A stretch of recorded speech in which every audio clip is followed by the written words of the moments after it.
Violence against women is rooted in discrimination and inequality, making it challenging to address men and women who have not had opportunities to question gender roles, attitude, and beliefs cannot change them. Women who are unaware of their rights cannot claim them. Media plays a role in spreading awareness about women's rights. We would like to welcome Dr. Hanan Al-Ghabra. She is in the Mass Communication and Cultural Studies at Kuwait University. She is also known to be top on 2017 top papers in feminist and women's studies. Queen Rania, the humanitarian leader and search for counter-narrative feminist and women's studies division, National Communication Association. Doctor, it's a pleasure to have you right here in our studio. We would like to welcome you. Thank you. It's a pleasure to be here. Pleasure is all ours. Now, you have heard most of our guests before you, once on the air and the other one by the phone. We're talking about violence and women. And here, you part of the equation is mass communication, which is the media itself, radio, television, papers, magazine, etc. Now, is it important for you as an academic, you are an academic, you're a doctor, you're a PhD in mass communication. How important the media plays role in this particular subject? It plays a huge role, but the way I like to approach it is all the subjects are intersecting. So like if you can imagine a large circle, outer circle, with different privileges, right? That's a society might have. Let's think of the global privileges like the West. So we have like white racism, right? We have white privilege, maybe upper class, right? Male privilege, etc. These all intersect. Now the problem with what we're hearing in the media today with women and with power is we're hearing about feminism, right? That men and women need to be equal. But the feminism that we're hearing of is from a white point of view, because that's who controls the media globally, right? And then it permeates locally into different countries. So the problem is when the media is controlled by that, we don't receive a feminism that works for our culture. It's completely different. A white woman. So you mean you are misled by these people? We're being They're misled giving you the information that they want you to know.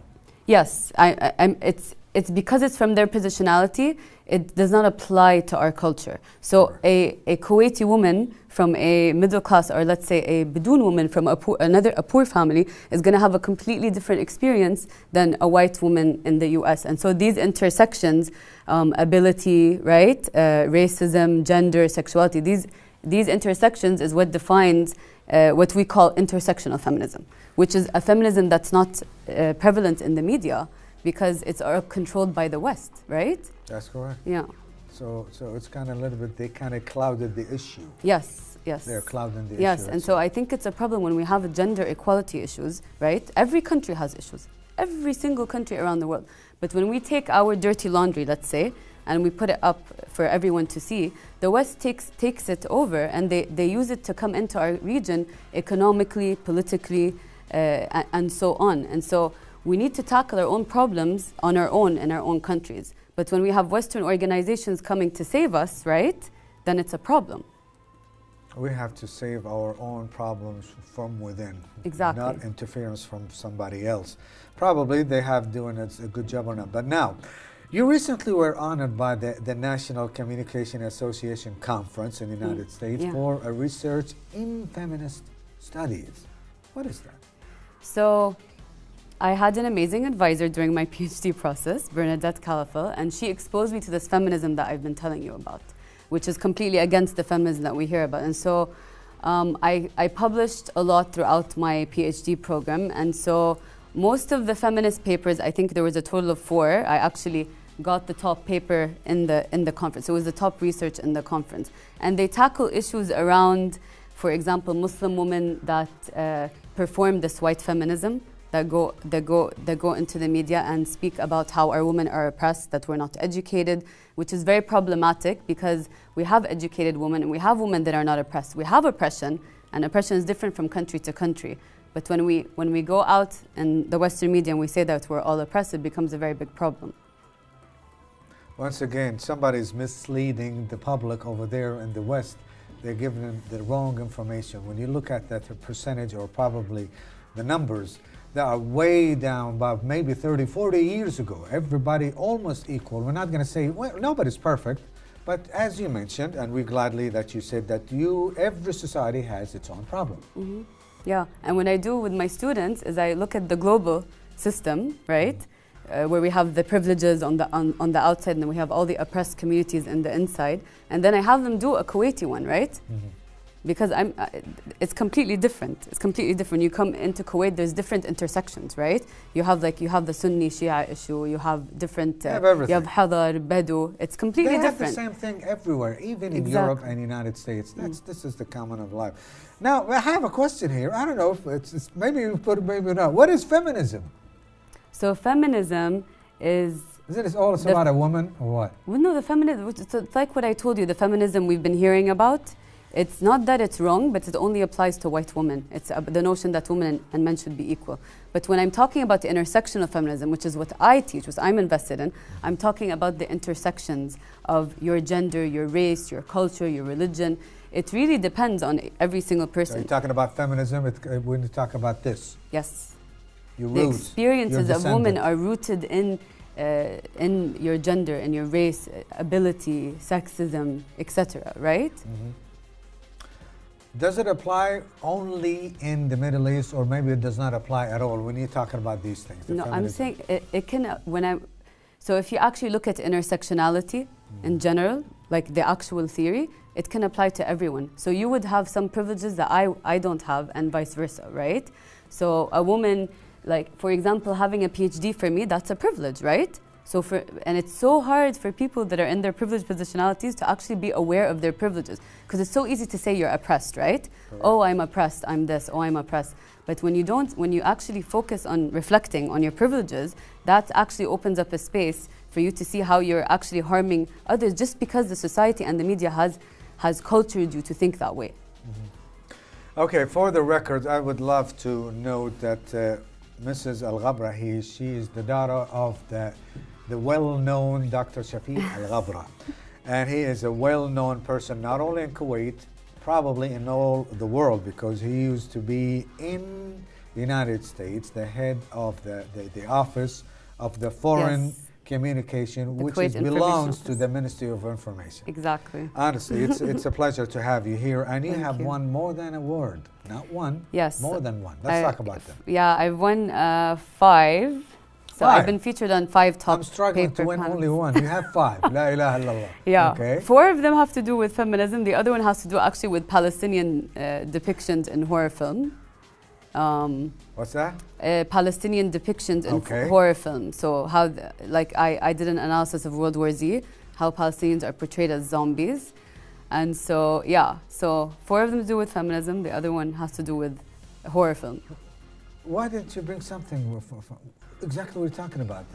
The award, we can put it on the air and show off about it. No, honestly. I don't like to show off, but... No, we'd love to have it. And what else? What about the other awards? The other ones were, again, same issues, intersectional feminism. One of them was about reflexivity. The other one was, I was looking at Muslim women that actually embody and perform like white femininity. What about Dr. Shafiq Al-Ghabra? Was he, influenced you by any chance? Yeah, I mean, both of my parents have influenced me. They're both dakatra, and so they both PhDs. Yes, so that's I that's I how have you a got your PhD. Exactly. Yeah, they've influenced me a lot. Was he your tutor or not? Did he teach you something? He didn't know. They haven't taught me, but they've taught me because they're my parents, and they've really, really shaped me into who I am. I mean, even as an instructor, but even as a teacher, as a professor, but also even the way I think, right? So yeah, I mean, I owe them a lot, and I owe my advisor, Bernadette. What about the mass communication, which you are representing right here at KTV2? And I know that you are doing a good job at the university. You need to do, us, not you, everybody, we need to give the whole world a clearer picture that not everyone on the media who says there's certain things in the Middle East is happening, that does not mean it's true. Here comes your part as a professor. So in my Media and Society course, that's what I do. I do it in all my classes because I'm a critical scholar at the end of the day. So basically I teach how to train yourself to be critical and to see, because sometimes you don't see it, right? You don't know that you have seen something racist. It just registers in your subconscious, And so I actually go with my students and we actually analyze films, we analyze music videos.